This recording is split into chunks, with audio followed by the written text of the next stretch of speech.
Welcome back नाज़रीन। खबर हमारे पास है, सारिफीन से 48 करोड़ रुपए वसूल किए जाएंगे। लेस्को का बिजली महंगी करने की दरख्वास्त लेस्को की जानिब से दरख्वास्त की गई है। लेस्को क्या सिर्फ इस तरह की दरख्वास्तें कर सकता है? लेस्को क्या बिजली चले सस्ती ना करें, कम अज़ कम बिजली मुतवातर फराहम। अभी ब्रेक में हम ये बात कर रहे थे, 1 घंटे के बाद 1 घंटा में भाई लोड शेडिंग हो रही है। प्राइवेटाइज कर दें। अब आप देखें जुलूस निकलेगा मेरे खिलाफ, वही मैं और सोशल मीडिया पे तूफान मचेगा, लेकिन आप काम नहीं करेंगे। आप ट्रांसफार्मर के अंदर से कॉपर वायर निकाल कर उसमें सिल्वर वायर भरेंगे, आप उसमें जो ऑयल है उसको निकाल कर बेचेंगे और दूसरा 2 नंबर ऑयल डालेंगे। आप इक्विपमेंट के अपग्रेडेशन पे नहीं जाएंगे, आपको पता नहीं है कि कहाँ तारें आंधी के साथ जुड़ती हैं और माँ बेटा खलाक हो जाते हैं। हाँ, मुझे बताइए किसकी जिम्मेदारी? किसकी जिम्मेदारी है? लेस्को की जिम्मेदारी। अभी आपने वो शालवी का जिक्र किया था, गुच्छे दर गुच्छे दुकानों का जिक्र किया था कि जिसमें मीटर्स लगे हैं, वो किसने ठीक करने थे? बिल्कुल। कोई एक काम लेस्को बताए कि उसने ठीक किया हो।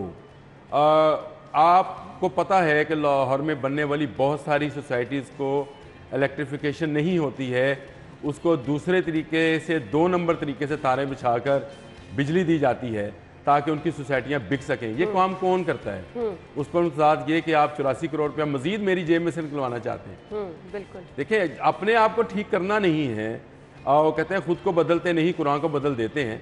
आप लोग काम करने के असूलों को बदल देते हैं। आप लोग कहते हैं कि जी अगर हमें खसारा हो रहा है तो इसके जिम्मेदार अवाम है। आप हमें मुख्तलिफ औकात में मुख्तलिफ रेट पर बिजली दे रहे हैं जो दुनिया भर में कहीं नहीं है। ऐसे ही है कि सुबह के औकात में ये रेट होएगा, शाम के औकात में ये रेट होएगा।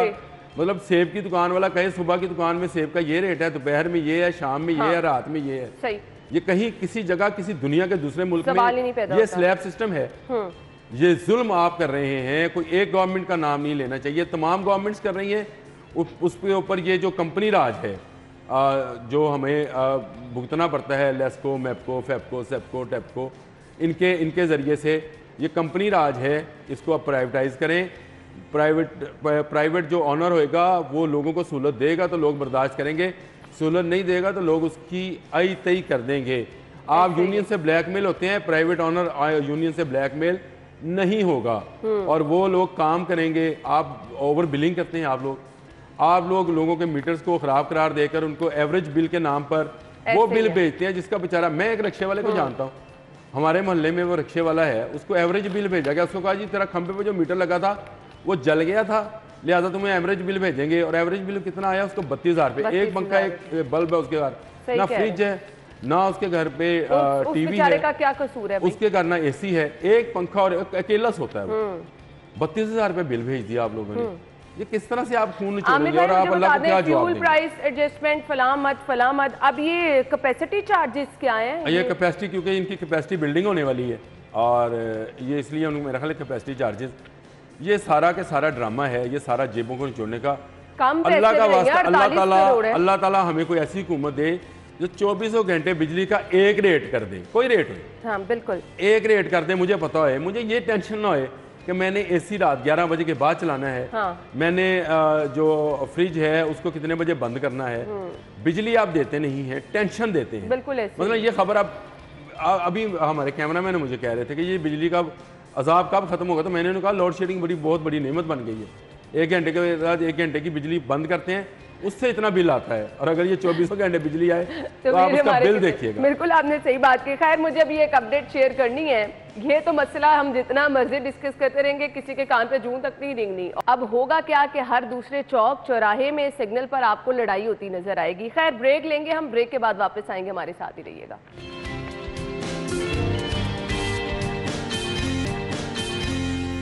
स्टूडियो में आपको एक बार फिर से खुश आमदीद कहेंगे। प्रोग्राम के हिस्से में जी आज का जो टॉपिक हम डिस्कस करने वाले हैं, ई चालान की कानूनी हैसियत के बारे में। कल जो एक बड़ा फैसला हाई कोर्ट की जानिब से आया, इस फैसले की डिटेल्स की तरफ जाएंगे। ये भी बात करेंगे कि आया वो लोग जिन्होंने चालान भरे हैं तो उनकी अब क्या रिकवरी होनी चाहिए, होगी नहीं होगी। इस तमाम चीज़ों से कतई नज़र सबसे पहले एक चीज़ जो हम शो के आगाज़ में डिस्कस करेंगे वो ये है एहसास ज़िम्मेदारी, कवानीन की पाबंदी। अगर आप बाहर निकल रहे हैं, गाड़ी चला रहे हैं, आपके पास गाड़ी चलाने के लिए, बाइक चलाने के लिए, रिक्शा, व्हाटएवर आप कुछ भी ड्राइव कर रहे हैं, आपको तमाम वो चीज़ें फॉलो करनी है जो कि कवानीन, जो कि SOPs रोड यूज़र के लिए ज़रूरी हैं। प्रॉपर ड्राइविंग आनी चाहिए। कम उम्र ड्राइवर्स के हमने देखा क्या हालात होते हैं, उस चीज़ से आपको जो है उसकी हौसला शिकनी करनी चाहिए। आपको हम बहुत सारे लोग देखते हैं जो कि हेलमेट की पाबंदी नहीं करते। नुकसान किसका होता है? आपकी अपनी ज़ात का होता है। फिर वो लोग लेन लाइन की जो खिलाफ वर्जी करते हैं, अपने साथ साथ दूसरों के लिए भी मसला क्रिएट करते हैं। वन वे की खिलाफ वर्जी करते हैं, अपने साथ साथ दूसरों के लिए भी मसला पैदा करते हैं। सेकेंडली, बहुत सारे लोग सिग्नल वायलेशन को तो कुछ समझते ही नहीं है। सीट बेल्ट पहनना तो उनकी जिम्मेदारी है ही नहीं। अब ये वो चीज़ें हैं जो हम अगर रोड पे निकल रहे हैं तो हमारी कुछ जिम्मेदारियां हैं जिनको हमने फॉलो करना है। अगर आप बारहा ये चीज़ें जो है इग्नोर करेंगे, उस सूरत में आपका चालान होना चाहिए। किसी भी मुहज़्ज़ब मुआशरे में बहुत ज़्यादा ज़रूरी होता है कि कवानीन की पाबंदी की जाए। अगर कवानीन की पाबंदी नहीं होती, फ़ाइन ही होते हैं, और ये फ़ाइन मेरे ख्याल से जितने सख्त हों उतना ही ज़रूरी है, उतना ही लोग जो है वो पाबंदी से तमाम चीज़ों की तरफ जो है वो राग़िब होते हैं और कवानीन को, असूल व ज़वाबित को फॉलो करने की तरफ जाते हैं। खैर, इस पर हमने देखा कि जी ई चालान का सिस्टम आया। सेफ सिटी कैमरों से तस्वीर उतरती थी, आपके घर आ जाता था ई चालान, जिसमें पता चल जाता था कि जी अच्छा आपने ओवर स्पीड की है, अच्छा जी आपने लेन लाइन की खिलाफ वर्जी की है, आपने सिग्नल वायलेशन की है। तो इस दौरान ये भी बात गश्त हमने सुनी कि जी इसकी कानूनी हैसियत क्या है। बहुत सारे लोगों ने स्टार्ट में ई चालान जमा भी कराए, कुछ लोगों ने कहा जी कि ये तो जी इसकी कानूनी हैसियत ही कोई नहीं है। मामला चलता रहा। अब कल जब हाईकोर्ट की जानिब से फैसला आया तो फैसला क्या आया, उसकी डिटेल्स क्या हैं, हमारे सीनियर रिपोर्टर, कोर्ट रिपोर्टर हैं, हाईकोर्ट में इस वक्त मौजूद हैं, मलिक अशरफ साहब, उनकी जानिब जाएंगे। जी मलिक साहब, बताइएगा तफसीलन कल हाईकोर्ट की जानिब से ये ई चालान के मामले को लेकर जो फैसला आया वो क्या था?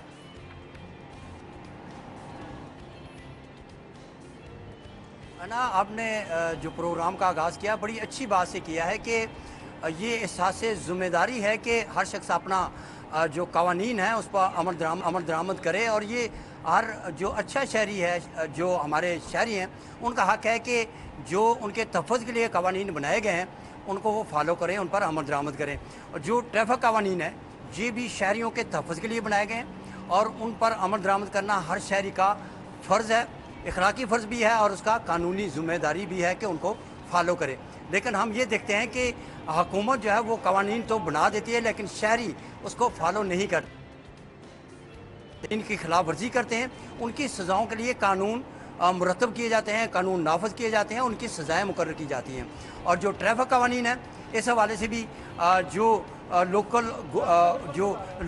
व्हीकल्स ऑर्डीनेंस है, सूबाई व्हीकल्स ऑर्डीनेंस 65 जो है उसके कवानीन बनाए गए हैं और उसकी सज़ाएँ मुकर्रर की गई हैं। और इस हवाले से जो कवानीन मौजूद थे उससे आगे हम बात जाते हैं कि ये जो सेफ सिटी कैमराज हैं इनके ज़रिए ई टिकटें चलान का जो आगाज़ किया गया, ये लाहौर हाई कोर्ट का एक फाजल जज है, उनकी ऑब्जर्वेशन से इसका आगाज़ किया गया।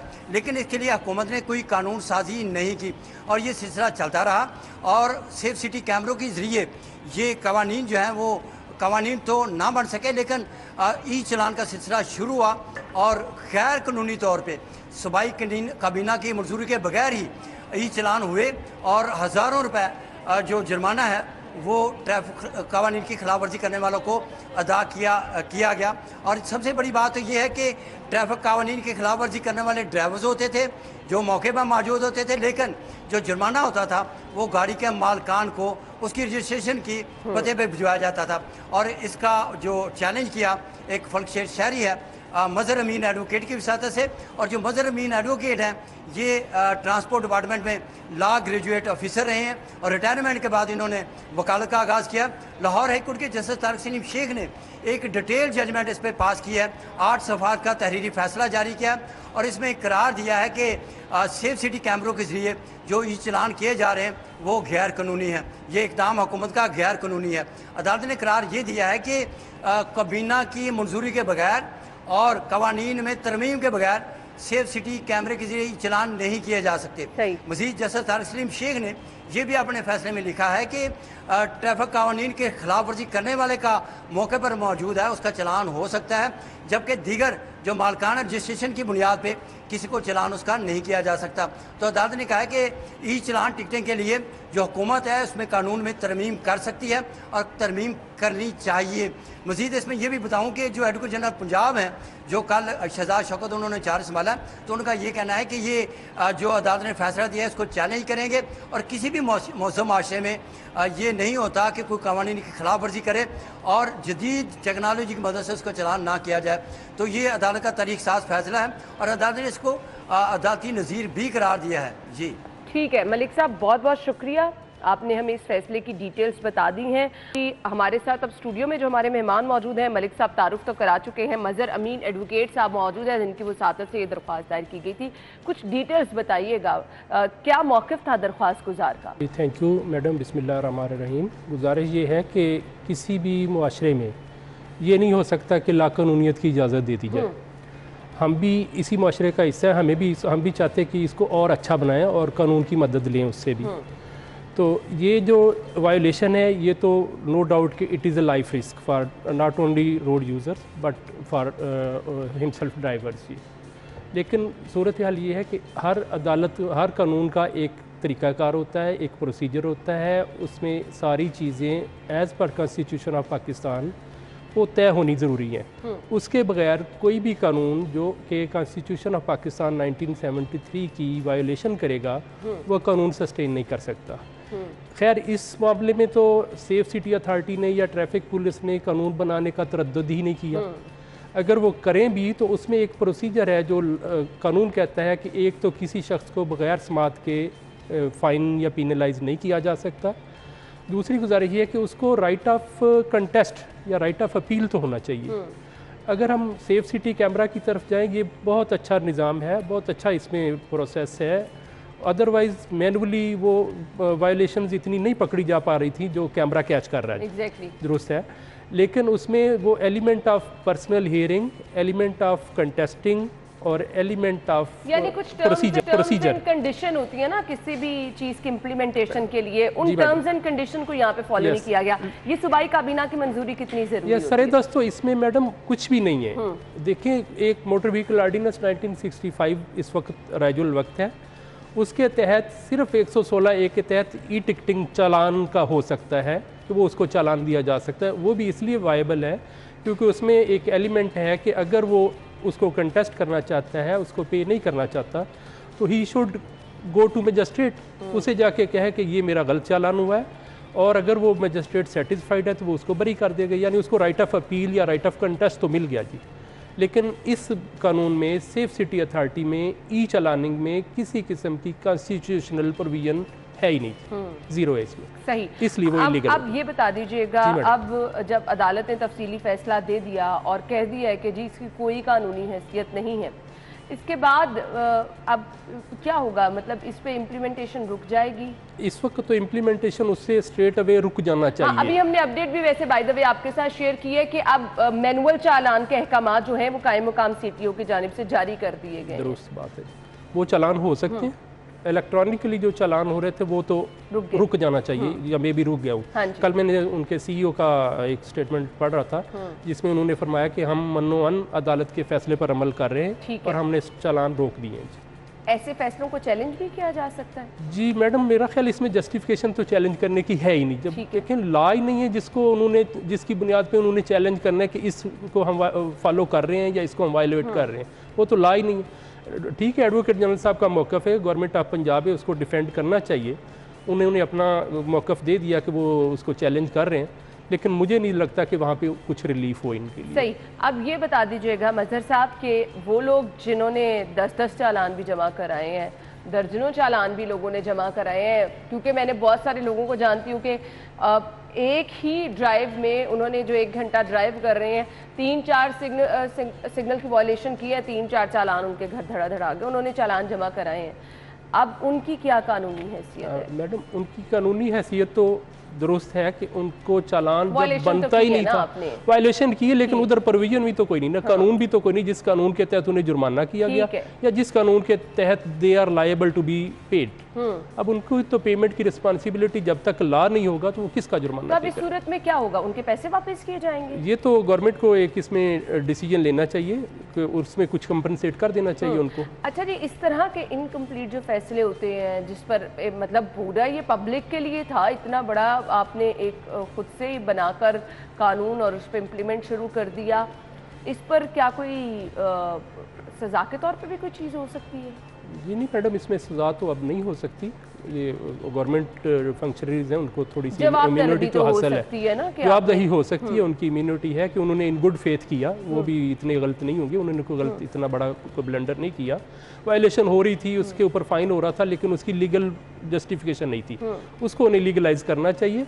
और उसमें इट इज़ मैंडेटरी कि वो जो as per constitution of Pakistan उसमें जो element of personal hearing, element of right to contest और ड्यू प्रोसेस ऑफ लॉ, अगर उसके मुताबिक वो कॉन्स्टिट्यूशनलाइजेशन लेजिस्लेशन अपनी कर ले तो दैट वुड बिकम वैलिड। सही। तो अब जब अदालत का ये फैसला आ गया है, ई चालान से भी खैर रोक दिया गया है, मज़ीद इस पर अब भी अपडेट्स क्या हो सकती हैं? जी मैडम, इस वक्त तो अपडेट यही है कि इसको यानी हम फैसले को कंप्लीट समझें, ई चालान बंद दैट इज फाइनल, ठीक है, उसमें कोई और एम्बिग्विटी नहीं है कि उसकी इम्प्लीमेंटेशन में कोई हिंड्रेंस नहीं है। That is liable to be imposed straight away from the date from the time of announcement. जब वो अनाउंसमेंट हो गया तो फैसला अमल दरामद हो गया। सही। अब वो शहरी जिन्होंने ये चालान भुगते हैं, अगर वो अदालत से राब्ता करना चाहे या वो इंसाफ मांगना चाहे तो उनके लिए आप क्या रिकमेंड करेंगे? उसमें अभी तक उनके लिए मैं नहीं रिकमेंड करता कि इतना बड़ा बोल्ड स्टेप हो कि वो बिलियंस ऑफ रुपीस जमा हो चुके हैं। मैंने जैसे गुजारिश की पहले कि उसमें गवर्नमेंट को with the coordination of police department कुछ SOP बना लेने चाहिए या उनको किसी तरीके से कंपनसेट करने का तरीकाकार बना लेना चाहिए। उनको ये कहा जा सकता है कि आपको किसी और वायोलेशन में जुर्माने में रियायत हो सकेगी जिन्होंने पहले पे किया है। वैसे वो भी जस्टिफाइड तो नहीं है, लेकिन जवाब तलबी इस मामले पर की गई है क्या सेफ सिटी से या मुतल्लिका लोगों से कि किस तरह से ये तमाम सिस्टम उन्होंने बनाया? मैडम वो मामला छोड़ दिया गया है चीफ सेक्रेटरी साहब के डिस्पोजल पे। चीफ सेक्रेटरी साहब को अदालत आलिया ने रेफ़र किया है केस और उन्हें कहा कि वो मामला चीफ मिनिस्टर साहब के इल्म में लाएँ कि इस तरह होता रहा है और ये वायोलेशन को चेक किया जाता रहा है बगैर किसी जस्टिफिकेशन ऑफ लेजिस्लेशन के। ठीक है, तो उसमें वो अब चीफ सेक्रेटरी साहब की कोई रिकमेंडेशन में भी आ जाए कि उसमें क्या करना चाहिए या चीफ मिनिस्टर साहब को उसमें कोई अपना डिसीजन दे दे। वज़ीर आज़म और वज़ीर आला की इस पर अगर कोई स्टेटमेंट सामने आती है उसके बाद मज़ीद इस पर जो है वो अपडेट्स होंगी। देखने वालों को आप कोई मैसेज देना चाहें? जी, देखने वालों को मैं यही गुजारिश करूँगा कि आल दो इस वक्त ई चालानिंग नहीं हो रही, लेकिन खुदारा अपनी ज़िंदगी को और दूसरों की ज़िंदगी को बचाइए और कानून की पासदारी करें। अगर आप कानून की पासदारी करेंगे तो आपको कोई आपको ई कैमरा नहीं पकड़ेगा, कोई आपको ट्रैफिक वार्डन नहीं पकड़ेगा। इसलिए ये मैंडेटरी है और ख़ुसूसन जो बच्चे हैं उनके हवाले से मेरी गुजारिश है कि वो मोटरसाइकिल चलाने में जितनी वायलेशन कर रहे हैं कि वो तो आम आदमी जो दूसरे रोड यूज़र है उनको बचाने की फ़िक्र होती है। कोई मोटरसाइकिल में आ जाए, लेफ़्ट राइट से ना आ जाए, अंदर से आगे पीछे से ना आ जाए, तो उनको बचाने की फ़िक्र में ड्राइविंग इन स्ट्रेस हो रही है लाहौर में due to this motorcycle violation. दूसरी मेरी गुजारिश ये है कि मोटरसाइकिल बहुत ज़्यादा हो गए, उसमें गवर्नमेंट ऑफ पंजाब को एक स्टेप लेना चाहिए कि पब्लिक ट्रांसपोर्ट जो है ना वो सड़कों से गायब हो गई है। अगर पब्लिक ट्रांसपोर्ट अवेलेबल होगी तो इतनी मोटरसाइकिल्स की तादाद सड़कों पे नहीं होगी, वो डेफिनेटली कम हो जाएगी। कोई भी पेरेंट्स नहीं चाहते कि उनके अंडर एज बच्चा है उसको वो सड़क पे एक मोटरसाइकिल दे के अनरूली ट्रैफिक के दरमियान भेज दें। अगर उनके पास अल्टरनेट हो जस्ट लाइक पब्लिक ट्रांसपोर्ट तो वो डेफिनेटली उसी को ऑप्ट करेंगे। इस गुफ्तगू को वाइंड अप इस तरह से करेंगे कि तमाम मुतल्लिका इदारों को जहाँ पर अपनी जिम्मेदारी अदा करनी है, पब्लिक ट्रांसपोर्ट को आम करना है, पेरेंट्स को अपनी जो है जिम्मेदारी अदा करनी है, रोड यूज़र को अपनी जिम्मेदारी समझनी है, कवानीन की पाबंदी करनी है, वहाँ पर सबसे ज़्यादा ज़रूरी ये चीज़ है कि जब हम खुद ही तब सब लोग बहैसियत शहरी अपनी अपनी जिम्मेदारी समझना शुरू हो जाएंगे, बहुत सारी चीज़ें ठीक हो जाएंगी। थैंक यू सो मच, बहुत बहुत शुक्रिया आपके वक्त के लिए। फिलहाल एक ब्रेक ज्वाइन करेंगे आपको, इस ब्रेक के बाद।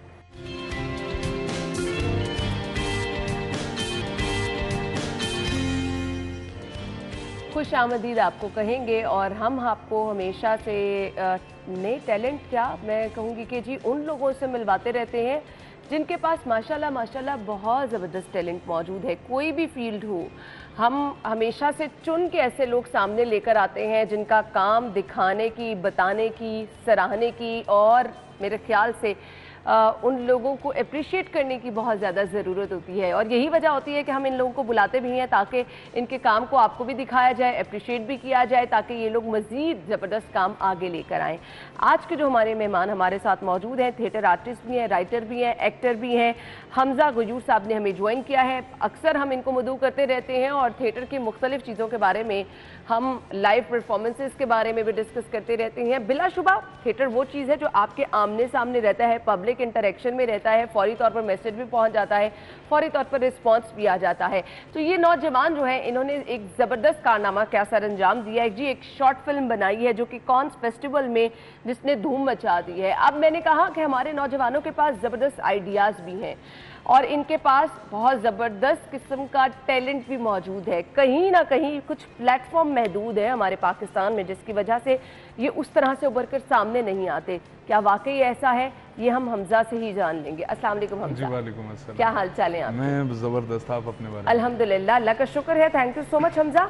एग्री करेंगे आप? मैंने कहा कि टैलेंट भी बहुत है, आइडियाज़ भी बहुत ज़बरदस्त है, कुछ प्लेटफॉर्म हमारे पास महदूद है। इससे तो मैं अच्छा खासा एग्री करूंगा कि टैलेंट तो इतना ज़्यादा है कि अक्सर परेशानी हो जाती है कि थोड़े बहुत जो हमें मौके मिल भी रहे हैं वो उस टैलेंट को क्यों नहीं मिल रहे, क्योंकि जो टैलेंट फिल वक्त ऑन स्क्रीन आ जाता है वो भी खैर बड़ी स्ट्रगल से, बड़ी मेहनत से आता है, लेकिन ऐसा बेशुमार टैलेंट है। आप अक्सर हम सोशल मीडिया पर वीडियोस देखते हैं, इतने ज़बरदस्त गाने वाले, इतने बेहतरीन एक्टर्स और मदारी किस्म के लोग और थिएटर के प्लेयर्स इतने ज़बरदस्त हैं कि पाकिस्तान में हर जगह टैलेंट है। किसी टाइम पे ढूंढने की ज़रूरत होती थी ऐसे लोगों को, अब ढूंढने की ज़रूरत नहीं है। आपको पल पल आप अपना मोबाइल फ़ोन पकड़े, आपको इस तरह का टैलेंट नज़र आ रहा होता है। खैर, आपकी शॉर्ट फिल्म के बारे में मैं जानना चाहूँगी जिसने जी कॉन फेस्टिवल, ये पहले फेस्टिवल बता दें कौन ये फेस्टिवल जी खासा तारीख का हामिल फेस्टिवल है, 75 साल पुराना सबसे बड़ा फेस्टिवल ये फ्रांस का कंसिडर किया जाता है ऑल अराउंड द वर्ल्ड।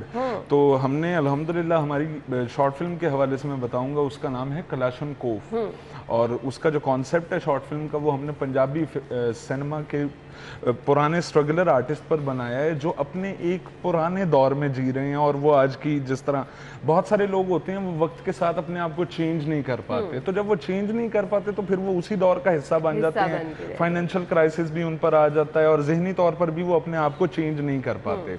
तो इस पर ये फिल्म है और अल्हम्दुलिल्लाह अल्लाह का शुक्र है कि वहाँ भेजी, वो सेलेक्ट हुई और अब वो वहाँ पे चल रही है। अच्छा जी, आपने देखा कि जी फ्रांस में ये फिल्म इन्होंने भेजी है और वहाँ पर जी सिलेक्ट भी हुई, चल भी रही है।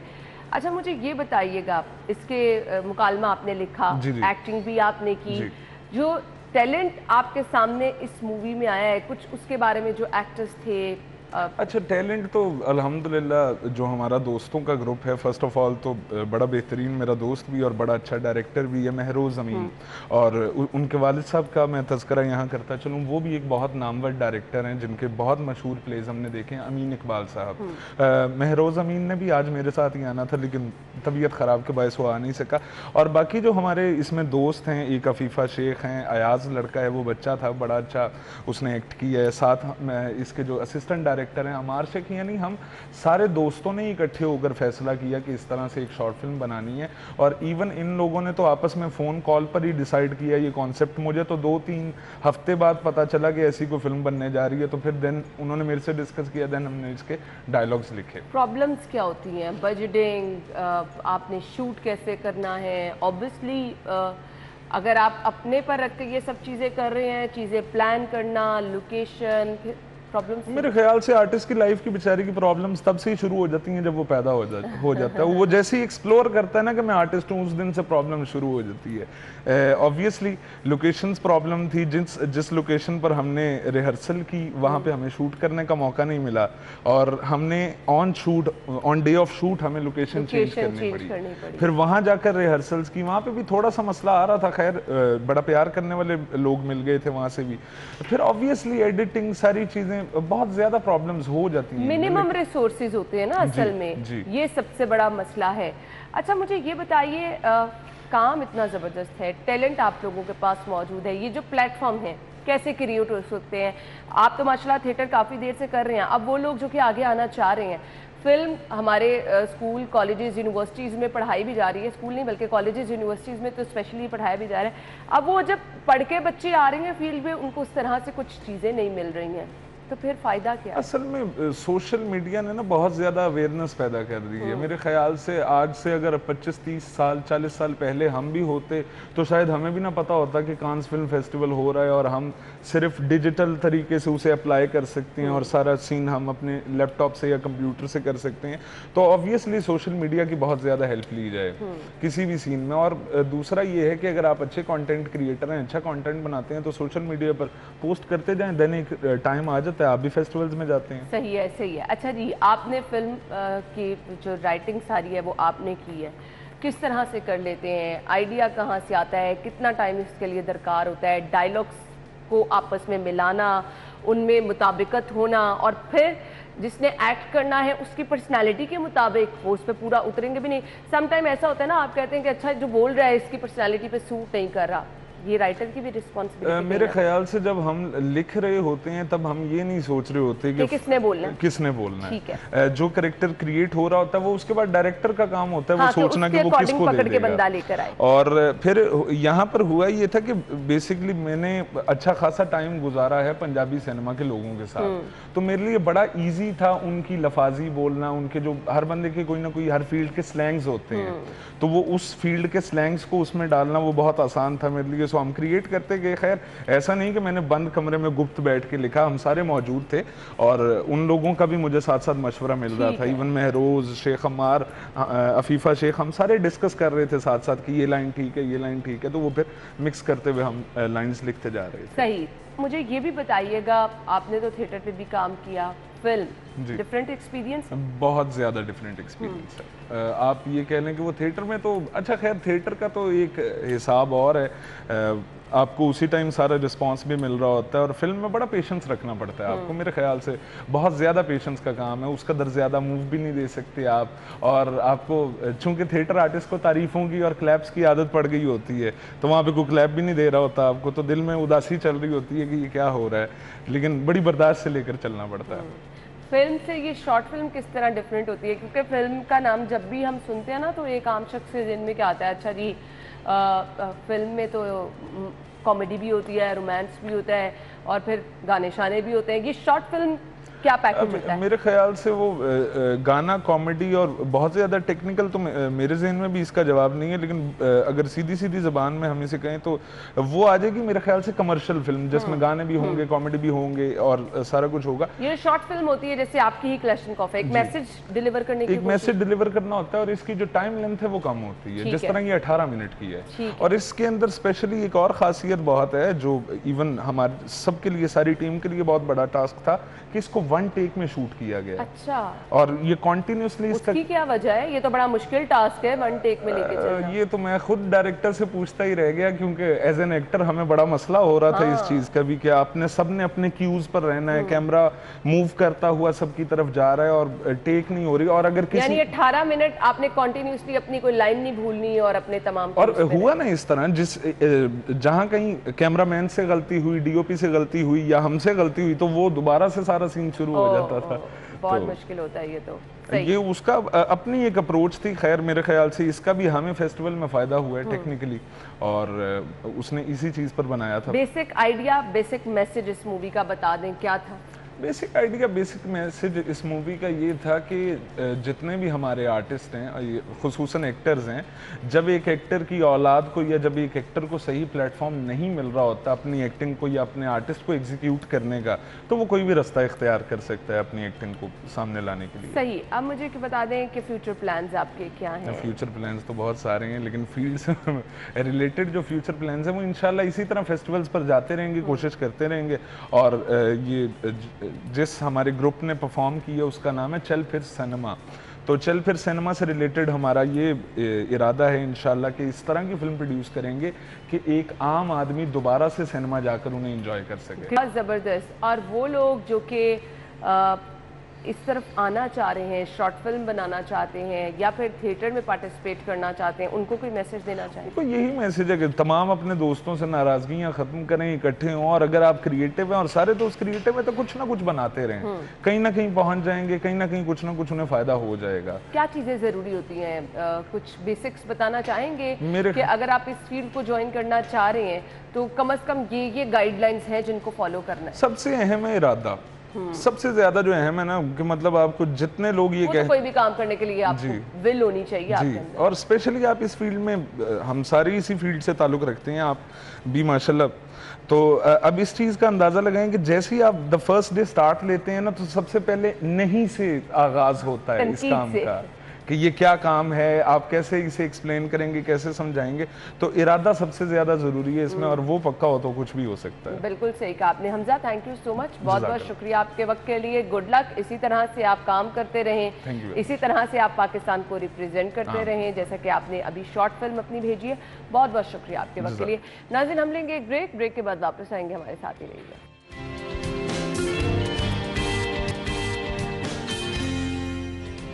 Welcome back. प्रोग्राम के हिस्से में हम सेगमेंट शुरू करेंगे। सेगमेंट में सबसे पहले जान लेते हैं आज का मौसम कैसा होगा। हमारे रिपोर्टर कलीम हमें ज्वाइन करेंगे, इस वक्त बाहर की सिचुएशन भी बताएंगे, मैक्सिमम मिनिमम टेम्परेचर क्या होगा। Over to you Kaleem. शहर में सूरज के तेवर बरकरार हैं और गर्म मरतूब हवाएं चलने की वजह से दर्जा हरारत की शिद्दत में भी इजाफा होता चला जा रहा है और झुलसा देने वाली गर्मी ने शहरियों को बेहाल कर दिया है। अगर मौजूदा दर्जा हरारत की बात करें तो इस वक्त शहर का मौजूदा दर्जा हरारत 34 डिग्री सेंटीग्रेड रिकॉर्ड किया गया है, जबकि हवा में नमी का तनासुब 23% है और 8 किलोमीटर फी घंटे की रफ्तार से हवा चल रही है। जबकि 12 से और 3 बजे के दरमियान जो शहर का दर्जा हरारत है वो मजीद बढ़ेगा और दर्जा हरारत बढ़कर 45 से 47 डिग्री तक जाने के इम्कान भी जाहिर किए जा रहे हैं। महकमे मौसमियात के मुताबिक आइंदा 24 घंटे रवा हफ्ते में जो बारिश के इम्कान हैं वो मौजूद नहीं हैं और इस तरह मौसम खुश्क और मरतूब रहेगा और इसके अलावा जो दर्जा हरारत है वो मजीद बढ़ेगा रवा हफ्ते के अंदर और दर्जा हरारत बढ़कर 47 डिग्री तक जाएगा। जबकि इसी हवाले से माहिरीन ने हदायत भी जारी कर दी हैं शहरियों के लिए कि वो बिला ज़रूरत घर से बाहर ना निकलें और अगर निकलना बहुत ज़्यादा ज़रूरी हो तो सर ढाम के निकलो, ठंडे मशरूबात का इस्तेमाल करें। लेकिन इसके साथ साथ ये भी उनको हदायत की गई है कि ठंडे मशरूबात का इस कदर इस्तेमाल ना किया जाए कि मुख्तलिफ बीमारी में मुब्तला हो जाएं, बल्कि इससे बेहतर है कि ठंडे और सादा पानी का इस्तेमाल ज़्यादा किया जाए ताकि हीट वेव और गर्मी की शिद्दत से बचा जा सके। जबकि इस वक्त अगर बात करें शहर के एयर क्वालिटी इंडेक्स की तो इस वक्त शहर का मजमूई तौर पर जो एयर क्वालिटी इंडेक्स है वो 121 रिकॉर्ड किया गया है। जी ठीक है जी, एयर क्वालिटी इंडेक्स भी बता दिया हमें कलीम ने, थैंक यू सो मच, आपके वक्त का शुक्रिया जी, आपने हमें मौसम की सूरत हाल बताई। प्लान है अगर आपका मोबाइल खरीदने का, वीवो के आज डिफरेंट मॉडल्स हैं जो कि आपके साथ शेयर करेंगे। सबसे पहला मोबाइल वीवो Y20S मोबाइल है, कीमत है इसकी 30,999 रुपये। वीवो Y30 मोबाइल अगर आपने खरीदना है 27,999 रुपये में मिलेगा।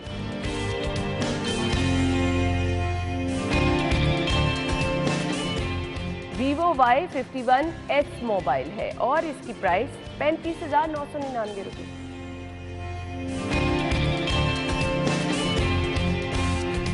नेक्स्ट मोबाइल हमारे पास है वीवो Y31 मोबाइल, 31,999 रुपये।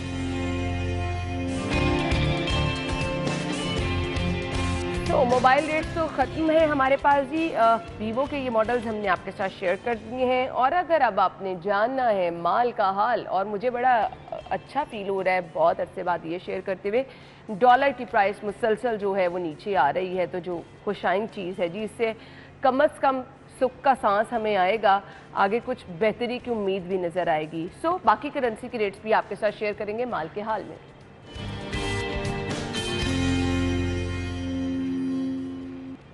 लिस्ट है आपके साथ शेयर करते हैं।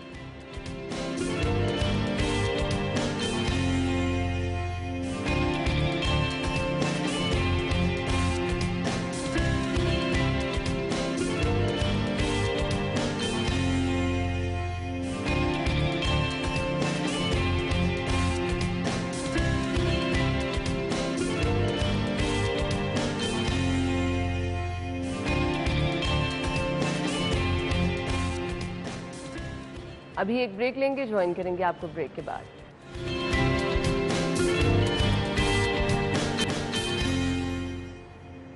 Welcome back. और अभी जी हमने अपना सेगमेंट शामिल करना है, कुछ एंटरटेनमेंट की बात करनी है। तो बिग स्क्रीन में क्या है, सेगमेंट शामिल करते हैं बिग स्क्रीन।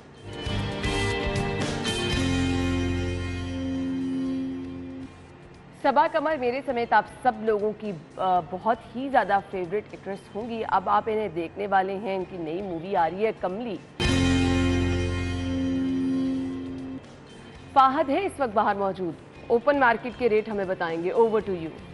आपको बताएं कि सब्जियों की कीमतों में उतार चढ़ाव का जो सिलसिला है वो जारी है। ओपन मार्केट में सरकारी निर्खनामे के मुताबिक जो कीमतें हैं उनमें तजाद देखने को आ रहा है। आज आपको सब्जियों की कीमतें बताएं तो जो प्याज है उसकी कीमत 75 रुपये तक फ़ी किलो फ़रोख्त किया जा रहा है। इस तरह से जो आलू है, आलू की कीमत 40 रुपये फ़ी किलो मुकर्रर की गई है, जबकि अरवी की कीमत इस वक्त 100 रुपये फ़ी किलो मुकर्रर की गई है, जबकि शिमला मिर्च की भी कीमत इस वक्त 100 से 110 रुपये के दरमियान फ़रोख्त की जा रही है। इस तरह से बात की जाए भिंडी की तो भिंडी 80 रुपये फ़ी किलो, जबकि जो करेला है वो 60 रुपये और घिया कद्दू जो है वो 40 रुपये फ़ी किलो में फ़रोख्त हो रहा है। और बैंगन की बात की जाए तो बैंगन जो है वो 60 रुपये फ़ी किलो। और इसके बाद अगर बात की जाए लीमू की तो लीमू मुख्तलिफ़ कीमतों पर फ़रोख्त किया जा रहा है। 300 से 350 के दरमियान लीमू जो है वो फ़रोख्त किया जा रहा है। पालक जो है पालक 30 रुपये फ़ी किलो में फ़रोख्त की जा रही है, जबकि जो गोभी है आउट ऑफ सीज़न होने की वजह से जो है मुख्तलिफ़ कीमतों पर फ़रोख्त की जा रही है, जिसका रेट 100 रुपये तक की फ़ी किलो सेल की जा रही है। शहरियों की जानिब से कहा जा रहा है कि जो सरकारी कीमतें हैं उसके मुकाबले में जो ओपन मार्केट की कीमतें हैं उसमें तजाद देखने को आ रहा है। तो उसकी जो कीमतें हैं सब्जियों की खुदारा उनको मुस्तहकम रखा जाए ताकि हम लोग 2 वक्त की रोटी सुकून से खा सकें। जबकि दुकानदारों का ये मौक़िफ़ है कि हमें जिस रेट पे पीछे से सब्जियां मिलती हैं हम मजबूर हैं कि उस रेट पे अपना कुछ मुनाफा रखें, उसको आगे बेच दें।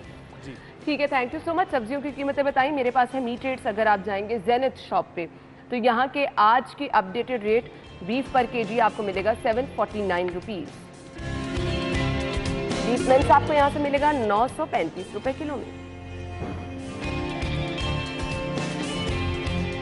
मटन पर केजी आपको मिलेगा 1793 और मटन मिन्स 1898 रुपये किलो, यानी 1900 रुपये किलो में यहाँ पे अवेलेबल है।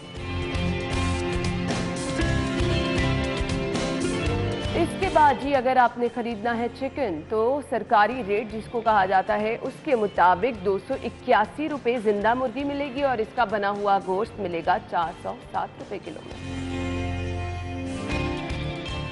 एग रेट्स है इसके बाद जी 174 174 रुपये दर्जन रिटेल प्राइस है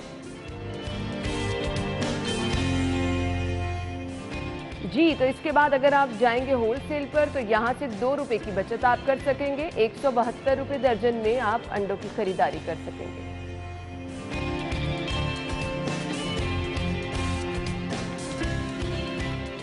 तो नाज़रीन इसी के साथ ही सेगमेंट्स हमारे कंप्लीट हो गए हैं। आपका फीडबैक हमें ज़रूर चाहिए जी। हमारे फेसबुक इंस्टाग्राम पेज पे आप हमें फीडबैक दें। कोई टैलेंट है शेयर कीजिए, आपको हम अपने प्रोग्राम में मदऊ करेंगे। अपना बहुत सारा ख्याल रखिएगा। अल्लाह हाफ़िज़।